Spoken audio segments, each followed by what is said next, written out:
今天节目开始之前呢，我们来做一个竞猜的游戏啊，请大家通过面部来观察哪位小朋友平时会有严重的打鼾现象。来，我们上道具。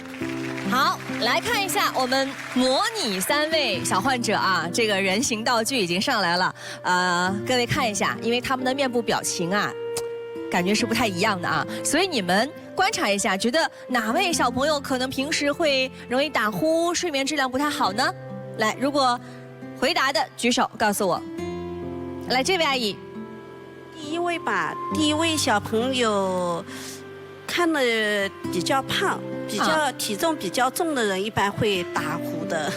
哦，你说第一位是这个吧？对，这个看起来好像比较胖。对，所以你觉得如果比较胖会容易打呼？对，体重比较重的人、比较胖的人就是容易打呼。好，有没有其他的意见呢？有没有？来，这位。你好，我认为是中间的小朋友，看似的状态呢不是十分的好，所以容易打呼噜。他的状态不太好。对。这个感觉好像是什么样的状态呢？对，你看精神状态啊，不是十分的对。精神状态不太好，因为我观察到，你看他是张着嘴，嘴巴张开的，对对。对。所以我感觉好像有点就是目光有点那个不是很精神，是不是？好，看来呀，这个大家有不同的意见和想法啊，到底对不对呢？马上让我们请出今天的专家蒋主任。蒋子栋，北京协和医院耳鼻喉科主任医师。欢迎蒋主任，您好。你好，主持人好。蒋主任，今天我们开场做了一个竞猜的游戏啊，我们是模拟了小患者。对。然后这3位小朋友呢，我们会发现他们面部表情不太一样。是的。然后请大家来猜，但是2位阿姨意见不一样。对的。第一个说是这个可能会打呼，第2位说他好像看起来没精打采的，容易打呼。我想这样啊，在您揭晓答案之前，先问您一个问题，就是人为什么会打呼啊？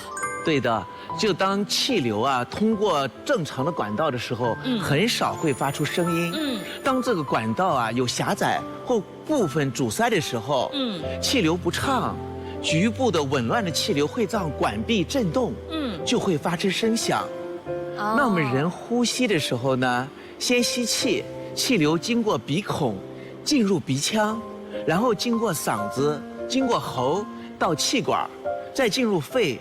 气体交流了以后呢，再经过气管经口腔排出。其实呢，这个呼吸啊是先吸后呼，这叫呼吸道。当我们整个的呼吸过程中，这个通道的过程中，局部有狭窄了，有局部堵塞的时候，局部也会出现震动的声音，这呢就是打鼾，我们医学上呢叫做打呼噜。我以前觉得好像打呼是不是成年人嘛容易打呼，怎么小朋友也容易打呼噜啊？打呼噜可不是成年人的专利，小朋友呢是因为一些的原因是容易出现打呼噜的。那打呼噜呢最常见的原因是和上呼吸道感染有关系。那么最常见原因鼻炎，有些小朋友感冒、上呼吸道感染，甚至过敏。过敏性鼻炎也是儿童期常见的一种疾病，但是排在第2位的原因，那就是腺样体肥大。腺样体肥大呢，是鼻子后端、嗓子上面啊有个局部的淋巴组织，它增生了以后会引起呼吸不畅。原来这个腺样体肥大是导致我们孩子打呼的主要原因。主要的原因之一。那为什么我们说通过就外貌？面部就可以判断出哪位小朋友容易打呼噜呢？其实打呼噜不仅它有症状，就是鼻子不透气、张口呼吸，然后呢会憋醒，它有一个特殊的面容。刚才不说腺样体肥大吗？在医学上，腺样体肥大的孩子、病理肥大的孩子有个叫腺样体面容，那就以这个孩子为例。这种孩子啊，会脸面变得很平，眼裂增宽，眼睛变小，鼻子变小，鼻孔变大，上唇变短，嘴唇上翘，嘴唇变厚，牙列不齐，牙齿外爆。最主要这个典型啊，是很多孩子下颌后缩，下颌变小，舌体变大，有些孩子呢就容易不停地流口水。哦，这就是医学上腺样体肥大出现的腺样体面容。所以大家看到了正常的孩子、腺样体肥大的孩子，还有略微胖的小朋友。对，这个就是典型的能看出来，对，腺样体肥大。对，哦，刚刚蒋主任通过分析呢，我们也明白了啊，原来这个孩子啊，腺样体肥大呢是导致他们呼噜的这个主要原因之一。那么我们恭喜我们的阿姨啊，这个回答正确啊，还是有这个知识储备的哈。那很多的电视机前观众朋友可能也知道了，所以今天呢，我们主要接下来就来说一说为什么会出现这样的情况。好，刚刚呢，蒋主任给我们介绍了孩子的腺样体肥大呢，可能就是导致他打呼噜的主要原因之一。那今天我想问一下啊，就是我们刚刚说这个腺样体肥大，它这个导致孩子打呼噜，这个到底算不算病呢？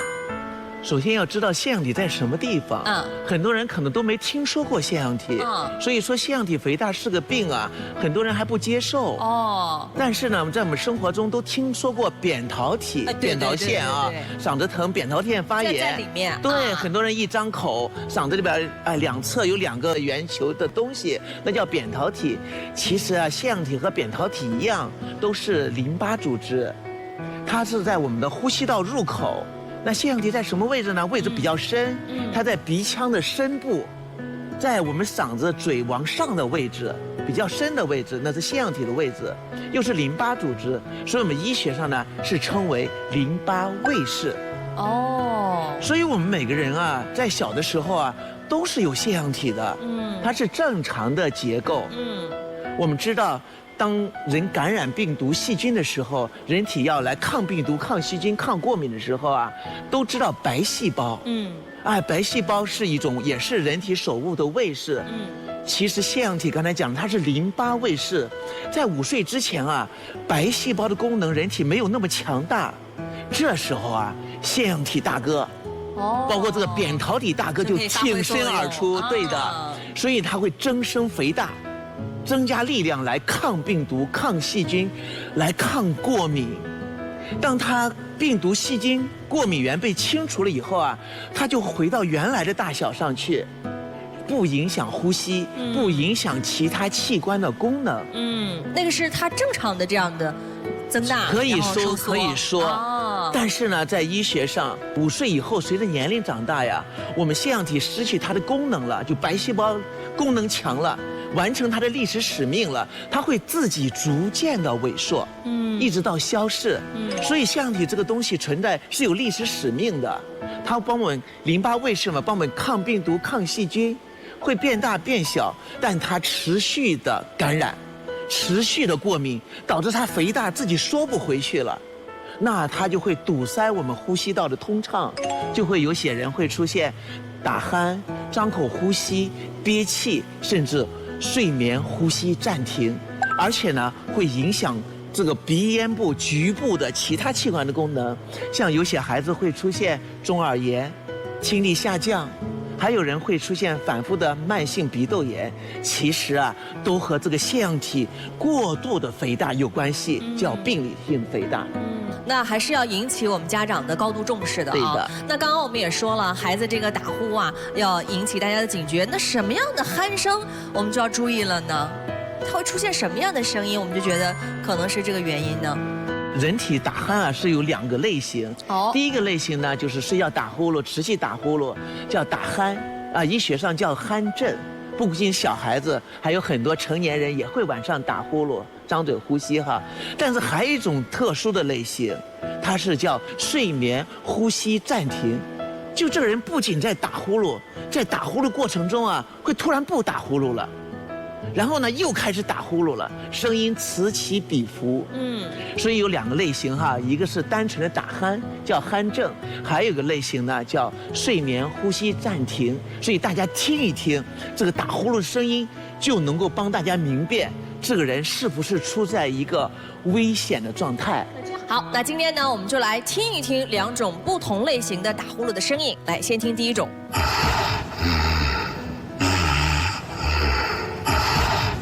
大家可以听到，这是持续的打呼噜、打鼾，鼾声如雷。好，这是第一种啊，它还是连续性的。连续性的。对对对。来，第2种。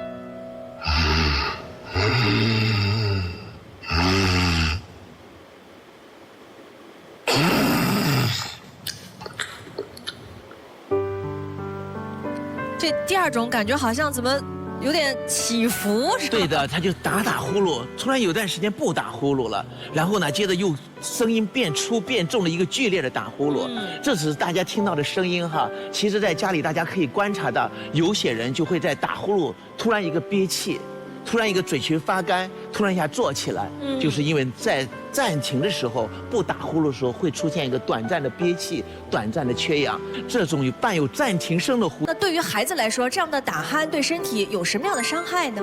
睡眠呼吸暂停，综合征有各种各样的表现，打呼噜、打鼾呢是表现之一。呼吸睡眠暂停呢，又是睡觉打呼噜的呢危险伴侣，就是自己呼吸的时候像被人掐着脖子，所以我们医学上经常说它是危险的梦中杀手。哎呀，所以说今天我们这期节目做了以后啊，我们更要引起大家的高度重视。那接下来呢，我们也请蒋主任结合道具跟我们说一说具体还有哪些危害。好，我们今天呢特别做了一个道具啊，这像一个台历一样，我们来看一看不良鼾声对孩子会有哪些影响。那么就先开这个台历，一步一步的揭晓。首先会造成儿童智商的落后。因为大家知道，儿童期是人体发育的关键时期，各个器官，尤其呢大脑的发育。所以这种晚上睡眠不好、打鼾缺氧，直接会影响我们大脑的发育。那么这种打鼾缺氧影响孩子，就会出现面目的呆滞、反应慢，然后呢注意不容易集中。其实啊，家长要静下来，心里边想一想，我孩子晚上是不是打呼噜？是不是有腺样体肥大？是因为腺样体肥大的原因，影响到我孩子的智力的发育，影响我孩子的大脑发育。所以你看，这第一章翻开来，家长肯定就揪心了。原来还有这样的问题。对的，就是光想到学习了，学习的起跑线，明明没想到，其实这种打鼾缺氧，真正的直接了影响到孩子的大脑发育，影响了孩子的智商。好，这是我们说的第一个影响啊。再看一看第二个是什么？好的，我们再看看第二个。造成孩子的心理问题，这个怎么说？很多人会很惊慌哈，一个打呼噜，一个缺氧，怎么会导致孩子的心理出问题？那心理问题就是孩子会不会，我的孩子会有焦虑啊，一些其他问题。大家想想，大脑啊有管人情绪的一些大脑皮层，这种缺氧会对这些皮层造成伤害。所以这些孩子，大家会突然发现，家长发现脾气极其烦躁，没有耐心，极其焦躁，这就是造成一个心理的一种压力。所以光看一个打呼噜啊，它一个造成的损害有身体上器官的损害，还能造成心理上的损害和障碍。这真的没有想到，这还有心理上的问题，是可能还会引起孩子的抑郁，是吧？对的。好，刚刚我们说到了很多这个打呼噜可能引起的一些危害啊。其实有一点啊，我觉得蒋主任你也说了，比如说孩子这个面容啊，可能会出现一些问题啊，或者说变得有些不太好看，但是家长总觉得自己家孩子怎么长都是很好看又可爱，是吧？所以这一点可能让家长来判断比较难。我们有没有一些其他的方法能够帮助大家来进行自测呢？这个自测很重要，避免家长的纠结。我们总结成3条。第一条呢就是听。对的。大家看到声音是吧？声音啊，就是我这个好的孩子，以前偶尔打呼噜，好像这一次感冒发烧了以后啊，或者过敏了以后，持续打呼噜了。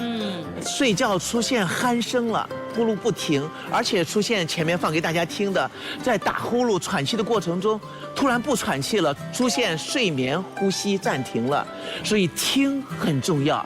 那么刚才讲的是听，那么还要观察呢，这个孩子晚上会憋醒，甚至有些孩子呀尿床，不停的起夜，就家长不理解，我的孩子都10几岁了，怎么还在尿床呢？要观察他不停的憋醒，张口呼吸。这是听观，还有什么？最主要呢还要沟通，还要问。就是有些孩子会说，早上起来我没有精神，我起不来，我没有力气。甚至不想上学，他不是逃学，就是因为睡眠不好，因为缺氧啊。这时候我们家长想想，这孩子结合啊，睡觉打呼噜有鼾声，然后呢面容有些改变，然后老没有精神，或者是有些孩子莫名其妙会告诉你有头痛、头晕。哎，这时候家长有个提示，就是我们简单的方法，通过这3点，听、问、看，啊，就能大概判断你孩子呀在这方面有没有问题，需不需要就医。这是我们自己家长在家里就可以完成的这个自测啊。是的。那有没有还比较专业的这种方法去检测呢？所以呢，这个刚才讲到了，腺样体不像扁桃体啊，扁桃体一张口就能看到大不大，有多大，有没有发炎。腺样体位置比较深，它在鼻腔的深部，在我们嗓子的上边。所以呢，在看医生的时候啊，家长一定要知道医生会做什么检查来发现这个腺样体大不大，有多大，是正常的范围还是很严重。大家可以看到了哈，哎，这边的这个腺样体右下角那个位置就腺样体非常大，医生可以通过一个很细的管子，我们叫鼻内镜，哎，喷点麻药从孩子的鼻腔深入进去。几秒钟就可以到达这个鼻咽部的位置。大家看到右下角一个肿大的腺样体，把整个鼻腔后端堵塞了。黑的是我们喘气的气道。那大家再看这边右下角那个位置，哎，就是腺样体只是小小的一角，然后整个的黑的是我们喘气的气道，是通畅的。这种情况下呢，不需要手术。好，那是通过鼻内镜的方法去检测。还有其他的吗？那因为条件受限，很多医院没有鼻内镜的检查，那可以去做个最简单的 X 线检查。比如说有些小朋友咳嗽发烧，到医院去经常拍个肺部的胸片，大家都很熟悉。其实呢，我们耳鼻喉科啊，到放射科去有个叫鼻咽侧位片。刚开始不放了很多孩子侧面照片吗？其实一个 X 光线很简单，时间很短的，哎，一个投射就会在一个侧位片上看看鼻咽部，能看到这块组织软组织有多大，大不大，有没有压迫气道。好，那我们蒋主任刚刚介绍的几种方法啊，一个是在家里进行自测，第二个就是去医院进行专业的检测。因为大家呢不是特别的了解，所以可能很多的观众啊还有一些疑问。今天呢，我们也来请教一下我们的这个蒋主任啊，有没有观众有问题要问的？现场有没有？来，这位阿姨。你好，主任。如果出现腺样体肥大的打鼾，是不是第一时间要切除？如果要是发现腺样体肥大了，是不是要第一时间进行切除呢？因为刚才讲了哈，通过这期节目，很多人终于了解了腺样体，它是个淋巴卫士。当腺样体不是特别肥大的时候，我们是不需要手术的，它是随着我们年龄增长是自己萎缩的。那我们正好问一下，哪些办法可以避免孩子这个腺样体持续的增大呀？刚才讲到了哈，腺样体本身是有正常的大小的，反复的上呼吸道感染，因为儿童期抵抗力下降，容易上呼吸道感染，所以很多家长会感受到，就是在家里还行，一上幼儿园，一感冒，我孩子就上了几次幼儿园就持续打呼噜憋气出来了，所以呢，这时候防止感冒很重要。第二点呢，就是现在啊，我们很多可爱的动物进入人类的生活了，其实不知道啊，有些人是对动物过敏的。过敏跟腺样体肥大也有关系吗？当然了啊，我们过敏是全身的疾病哈，过敏会有吸入性的过敏，比如说这些空气中的花粉啊、螨虫啊，或者是动物的皮毛啊，哎，它会刺激。还有呢，食物过敏，吃了东西以后会引起全身的反应，皮肤湿疹呢。没想到食物过敏也会引起这个局部的肿胀。所以如果家里孩子不过敏，甚至孩子没有这个腺样体的问题，可以养宠物哈。但是如果这个孩子出现问题了，还是要短暂的和这个动物进行隔离，避免我刚才说的，因为持续的感冒、持续的过敏、不停的刺激，导致这个腺样体持续的增大不萎缩。是，那我们要注意一下啊，刚刚蒋主任说到的这个问题啊，过敏也是其中的原因之一。对的，那么刚刚说的是不要立刻就进行手术嘛？那什么样的情况下我们需要手术治疗呢？手术呢是有一定的指证的哈，就是刚才讲了，不是这人是要打呼噜，检查发现有点腺样体肥大就要做手术。那么当这个人是要打呼噜，刚才讲了严重，鼾声如雷，然后有睡眠呼吸暂停，这就是手术指征。第二点呢，就是刚才讲了腺样体肥大，它会压迫我们鼻咽部、鼻子后端一些局部的组织，包括鼻子、耳朵通的管叫耳咽管。堵塞了以后，这个人会得中耳炎，所以很多的孩子会有反复中耳炎、耳朵疼、耳朵里边积水、听东西遥远，甚至会出现耳鸣。第三点呢，就是到萎缩的年龄没有萎缩，孩子已经出现问题了，牙齿不齐、上唇变短、呲牙的时候，这时候还不去解决腺样体问题，那就没有做到及时止损。我想呢，还是需要给很多的家长或者很多不知道腺样体肥大的大家提个醒，就是我们孩子出现面容变化的时候，应该去接受手术治疗，防止他的面容加重。是，刚刚以上说到的这些情况啊，都要去进行手术。但是呢，我们家长您刚刚说了，也是特别的心疼孩子。比如说这个手术吧，您说了也会有一些风险嘛。我们的现在的手术到底风险高不高？我们做一个评判好不好？是的，其实我经常说，家长的纠结担心是对的。我们这么小的孩子，他做手术麻醉是一定是有风险的啊。老百姓会认为是个麻药出问题了，麻药会把我们孩子弄傻了，是不是的？现在的医药水平、医学水平，因为麻药，做手术把人弄傻的几率基本上是0。腺样体手术是全麻啊，就是不疼痛嘛，无痛。它有一个像这么长的一个麻醉细的麻醉管，这个麻醉管要从嘴里边插管，通过喉咙插到气管，然后呢，小朋友睡着了不呼吸，靠旁边的麻醉机在呼吸。所以呢，在这个麻醉插管拔管的过程中，局部会很痉挛，所以一旦局部痉挛的时候呢，会缺氧，甚至会窒息。这时候缺氧窒息会对孩子大脑造成伤害，所以呢，这种手术啊，要做的时候一定要仔细，在手术的前后要避免孩子剧烈的运动，避免手术完了以后剧烈的咳嗽、出血。最主要提醒大家的时候，为什么不能慌乱？手术前啊，一定要把孩子的出血、凝血时间查清楚。所以我们这期节目前面的宗旨是很对的，就是不是见了腺样体肥大就立刻去就要做手术哈，也不是说不能等。就是一定要等到安全的时候做手术，但是呢又不能耽误。其实刚刚你也提到了，就是家长普遍担心麻醉的问题，这是第一个我们可以解决这个焦虑了啊。第二个就是这个腺样体，你看切除会不会影响孩子的免疫系统？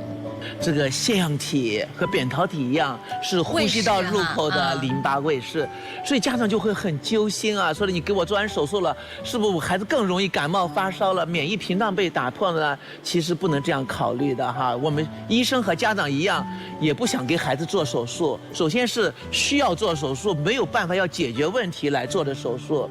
第二点呢，也讲到了腺样体它是有历史使命的。